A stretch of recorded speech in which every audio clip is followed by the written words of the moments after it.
Hello everybody, welcome to day 3 of Bookmas. Today's video is going to be my November wrap up, which is basically my wrap up for NetGalley November.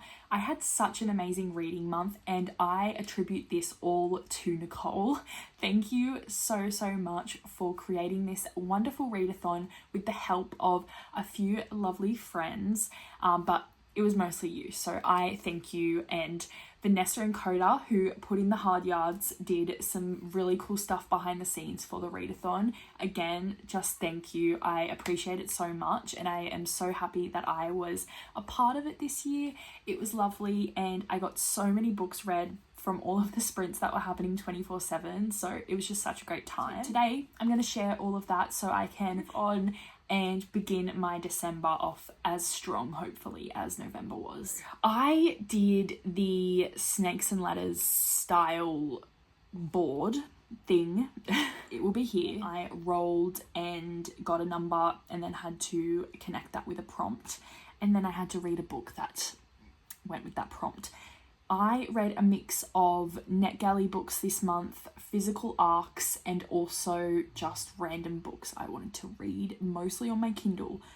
I've only got 3 physical books out of all of the books that I read this month, and I read a lot, so that's kind of sad. Not good for my TBR, but you know, it's okay. I had a good time. But let's get started. First book I read was Santa Overboard, and this is by Ellen McBride, and I ended up giving this one 3 stars. It was a good time. I had a fun time with it. I listened to it on audio, and yeah, it was just a cute little Christmas novella that took place on a holiday, and it was more mature aged characters, which I don't often get to read, and I really enjoyed that, and I enjoyed seeing how people can still be really naive and sensitive even at that age. Like, I know obviously you can, but it's just nice to see that represented for once, because a lot of the books that I read, people are in their mid-20s, so it's nice to get out of that.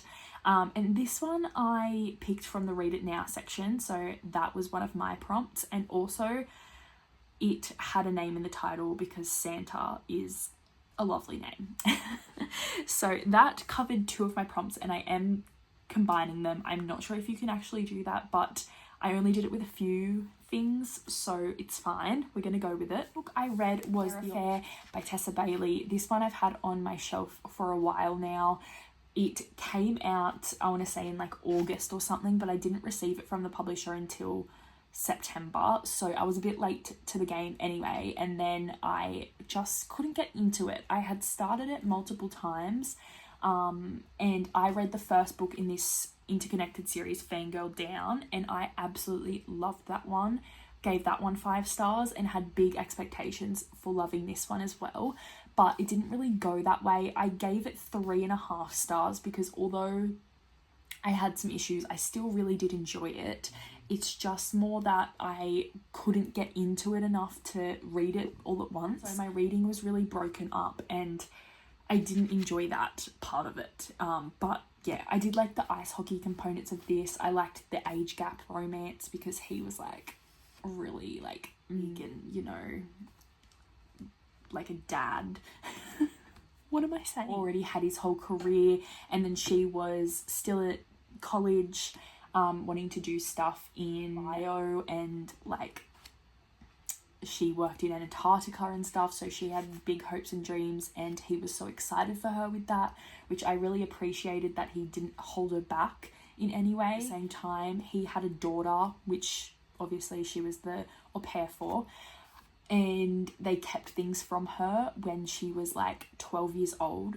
I think she was around that age, so it was really hard to understand the thoughts there. Like, she's not stupid, she's gonna notice what's going on in her house, and I think you owe her that respect to inform her or completely hide it, whereas they weren't really being that careful. So that was upsetting to me, but yeah, that was read. Then we tried some Christmas novellas because I thought, you know what, I'm gonna give Tessa Bailey another chance this month. Bad idea. This book, Merry Ever After, is one of the books in the Under the Mistletoe collection.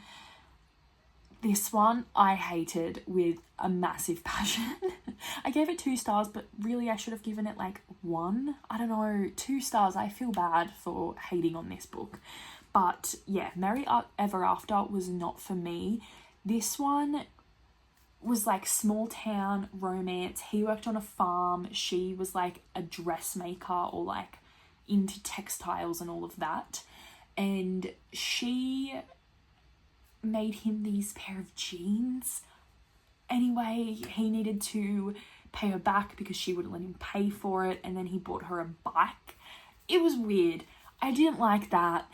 And then in that like one interaction of them, they had like 1 or 2 interactions together, and then they were thinking the most obscene, smutty things of each other. And I'm like, I am not in the slightest offended by anything like that usually, or, you know, I'm not a prude in any way, okay?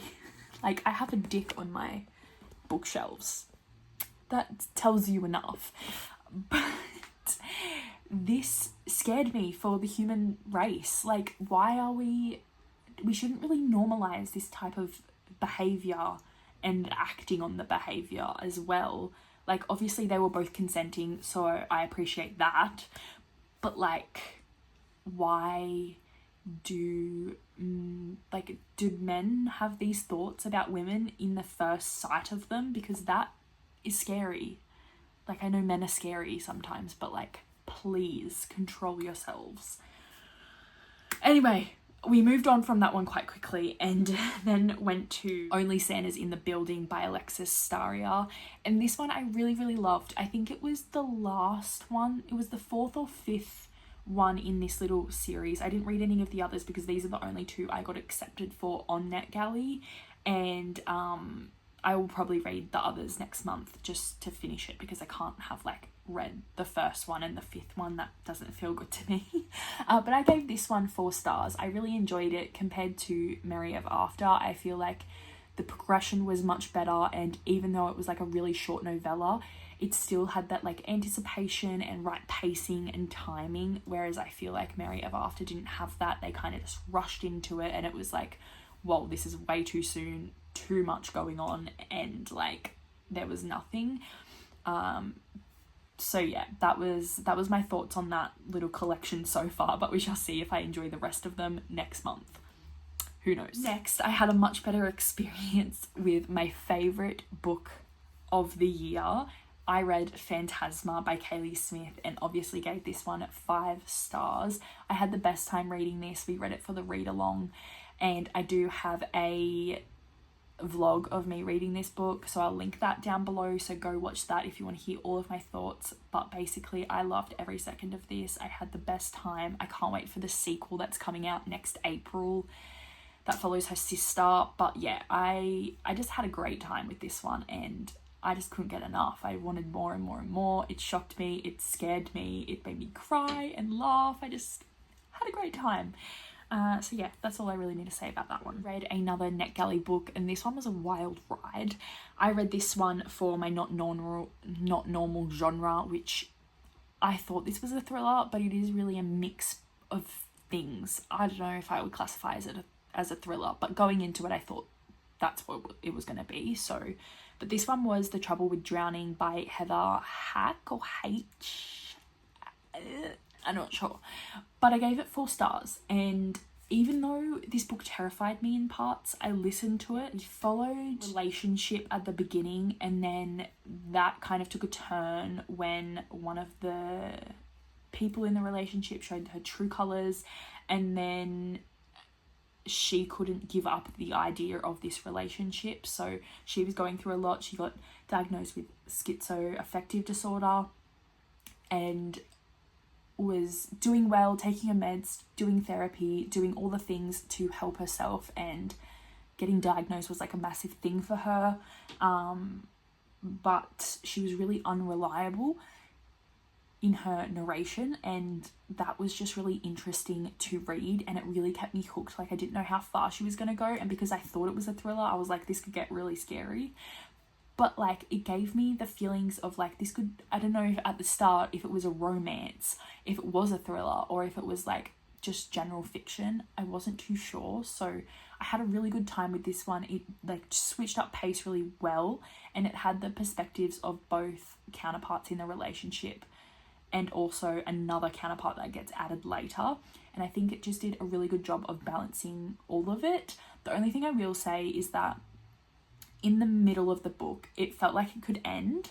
Like I was like, what's going to happen now? Like, why are we still going? But I see why that was. It just felt a bit too long in my opinion. But yeah, I still really enjoyed it. I had a good time, and I just couldn't predict really what was going to happen. And I really liked listening from the kind of unreliable character's point of view. So yeah, and I feel like it was a really good representation of mental health and mental illness and how that can be represented, and just how hard it can be for a lot of people, not just the person that it affects. Then I had a bit of fun and I just mood read lots of books.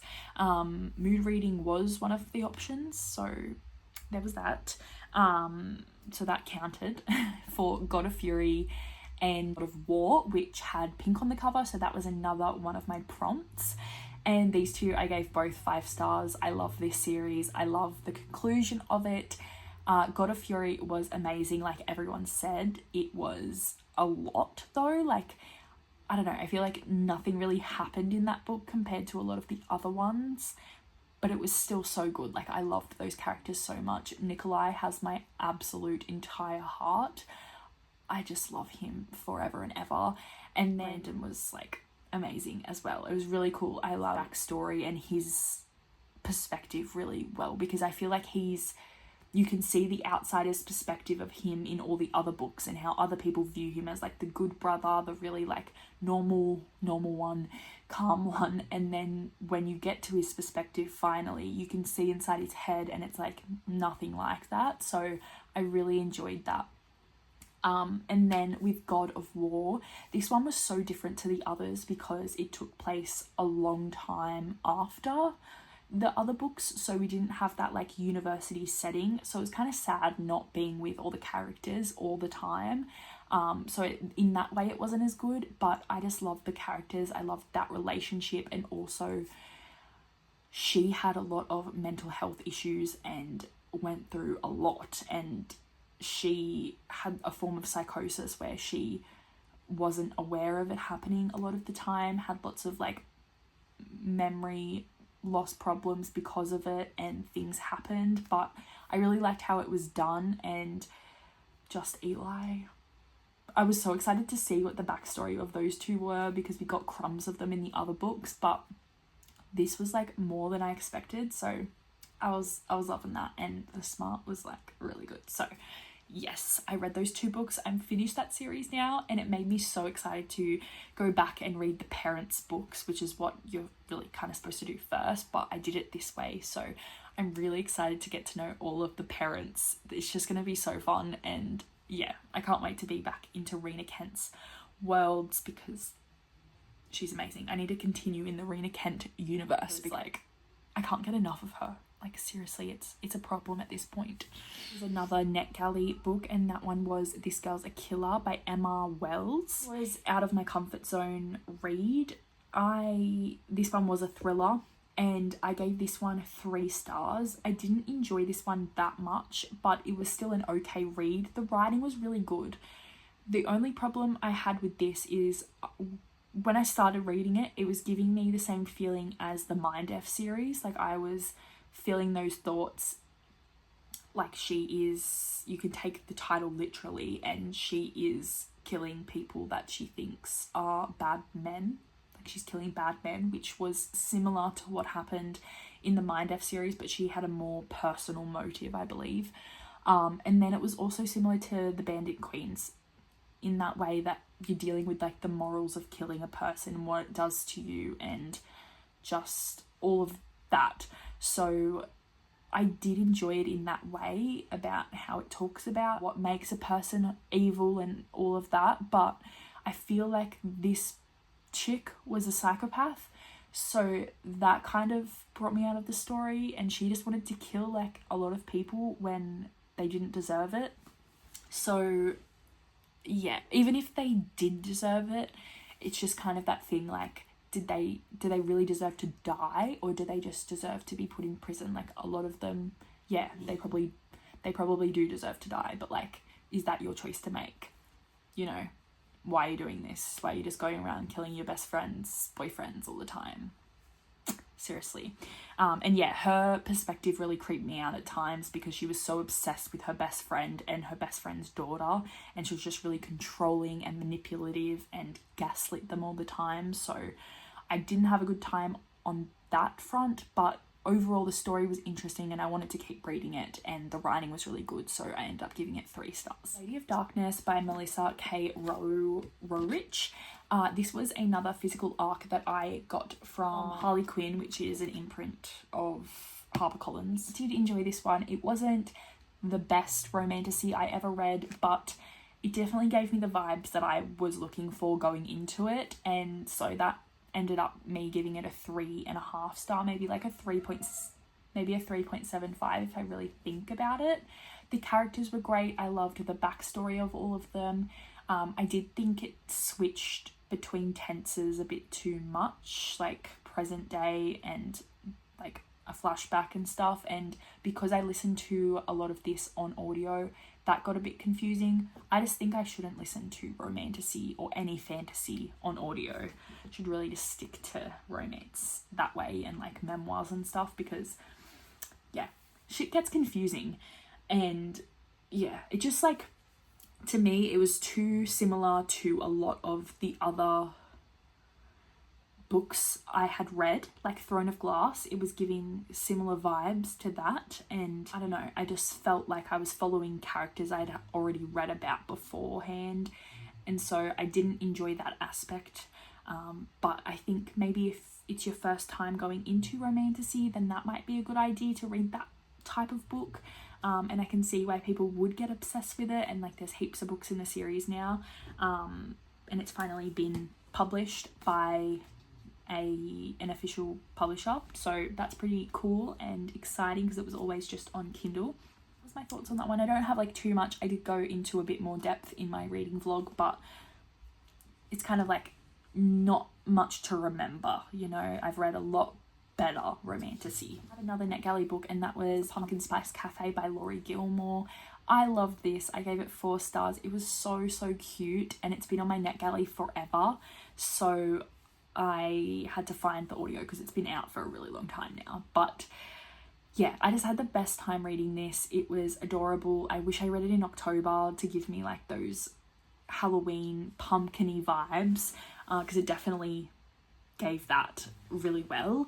And I loved all the references it gave, even a Harry Styles reference, like that was fun. The romance was cute. I wasn't expecting any smut, and I got that, and it was like really good as well. So I got way more than I bargained for, and I was happy about it. So that one was definitely up there on the month's reads. Like I just had a really fabulous time listening to that, and yeah, just going through that with her. And I just loved like the setting of it.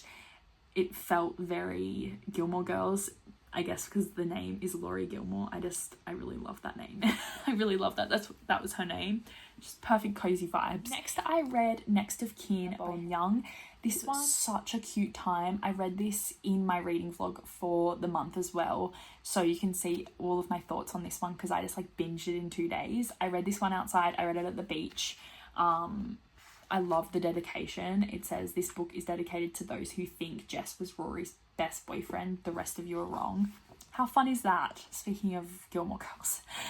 But this one was really lovely. It followed Rory, who had been kind of in and out of like the foster care system, and then finally was adopted. And then when she's like 25 or so, she gets a call from the foster care system saying that her mum's had a baby and she wants her to adopt it. So she's just finished uni. Maybe she's like 23. She's a little bit younger than what I said. Yeah, she's just finished uni. She has a good house, but she doesn't really have enough like economic stability, financial stability to raise a baby at this current point in time, because she's just kind of like a freelancer. So there's this system where they pair you up with another person who's trying to adopt like their sibling or someone that they want, and they don't have either a good house or good funds. So she got paired up with someone who didn't have like a perfect house for, like, it wasn't in range with where they needed to go to school and work and all of that. So they moved in together, and Warren moves in with his brother who is 15 named Luke. And the vibes were up, guys. The vibes were up. It was death, and I feel like Hannah did a really good job of portraying this and representing it. And also Chloe's dad was deaf as well, so I feel like they did a really good job with how they were connecting. And yeah, I just loved the representation, and just the representation of how hard and shitty the foster system can be, and how different it looks to certain people. Like, it's not the same experience for anyone. Show the struggles of being such a young caregiver, being a caregiver of different aged kids. And yeah, it was a lot, and it was really emotional, and a lot happened, but it was so cute and I loved it, and it was so easy to read. I gave this 4 stars, but I'm thinking it's a 4.5. Like, this was good. I had a good time, and I'll definitely be reading more Hannah Boehm Young in the future. I've actually got the one that's connected to this called Next to You, which follows her friend, I think, maybe both of their friends. So yeah, I had a good time with this. Helped me for 2 people on the cover, and also read outside. The last book I read was actually a manga, and this helped me for my manga prompt, and it was Home Office Romance, and this one was so cute. I feel like a lot of people read this for NetGalley November, and yeah, we all had a collectively great time reading it.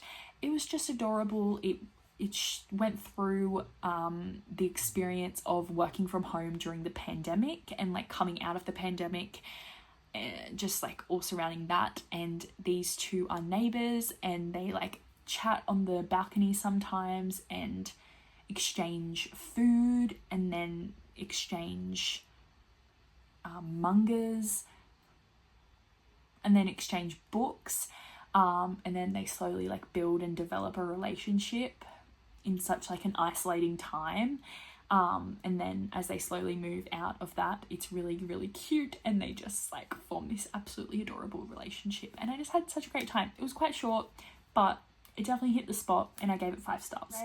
I guess you would call it a self-help book or such, but it's called Why Am I Like This by Gemma Stiles, who, yes, is Harry Styles' sister, but that is actually not why I picked it up.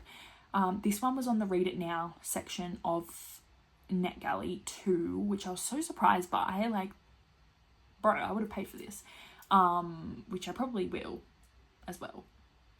But yeah, anyway, besides the point, Gemma on Instagram, as I have for a very long time because of Harry, but Gemma is such a interesting and lovely person, and she talks a lot about mental health on her social media, and she does a lot of work around it as well.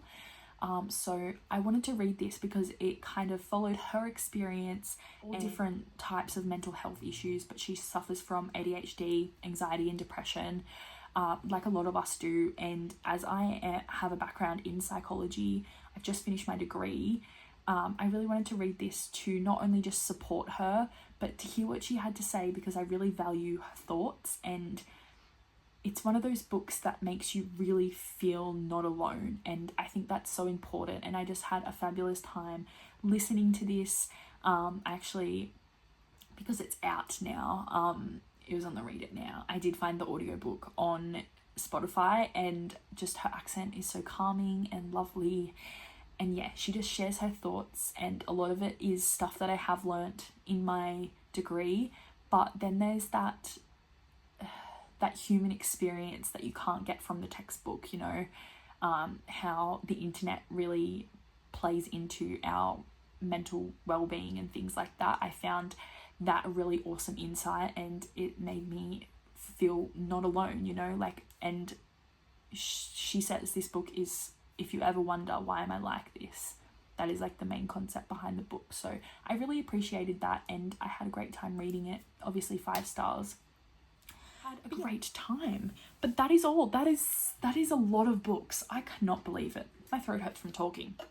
That's 14 books, and I definitely would not have completed that without the lovely help of all of the NetGalley friends and family. Yeah, we had such a great month, and I'm so excited to go into December with just the vibes. I feel confident and successful, so yeah, feels good to actually complete something for once, you know? It's nice. Video, I hope you enjoyed, and I shall see you in my next one. Bye!